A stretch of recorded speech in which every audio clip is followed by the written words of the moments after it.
So guys चलिए आज की वीडियो के अंदर हम बात करेंगे आप पोलर और नॉन पोलर मॉलिक्यूल्स को कैसे आइडेंटिफाई कर सकते हो बिल्कुल इजी मेथड से। तो चलिए बच्चों शुरू करते हैं। सबसे पहले हम बात करते हैं आपके पोलर मॉलिक्यूल कौन से होते हैं। तो पोलर मॉलिक्यूल बच्चों आपके होते हैं जिसमें कोई पोल जनरेट होगा, पोल यानी कोई चार्ज पैदा होगा, और नॉन पोलर हमारे होते हैं जिसके अंदर कोई पोल जनरेट नहीं होता यानी कोई चार्ज पैदा नहीं होता। तो बस आपको इतना पता होना चाहिए बच्चों, पोलर के अंदर चार्ज पैदा होगा, नॉन पोलर के अंदर आपको कोई चार्ज पैदा नहीं होगा। अब बच्चों पोलर के अंदर चार्ज पैदा क्यों होता है, नॉन पोलर के अंदर चार्ज पैदा क्यों होता है, इसका रीजन है बच्चों इलेक्ट्रॉन का अरेंजमेंट।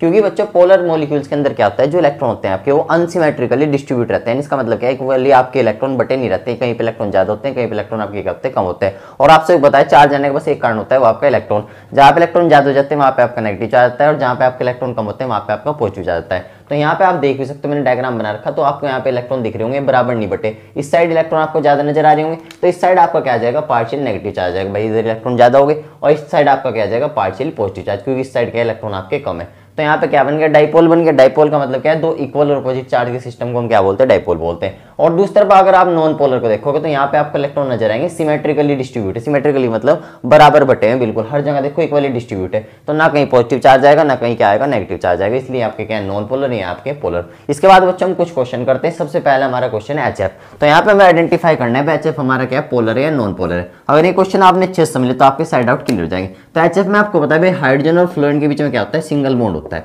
और सिंगल बॉन्ड का मतलब क्या है बच्चों, इस बॉन्ड के अंदर एक इलेक्ट्रॉन किसका है, फ्लोरीन का, एक इलेक्ट्रॉन किसका है, हाइड्रोजन का। अब फ्लोरीन की इलेक्ट्रोनेगेटिविटी क्या होती है, बहुत ज्यादा होती है। इलेक्ट्रोनेगेटिविटी क्या होती है बच्चों, इलेक्ट्रॉन के शेयर पेयर को अपनी तरफ खींचने की जो पावर होती है उसको हम बोलते हैं इलेक्ट्रोनेगेटिविटी।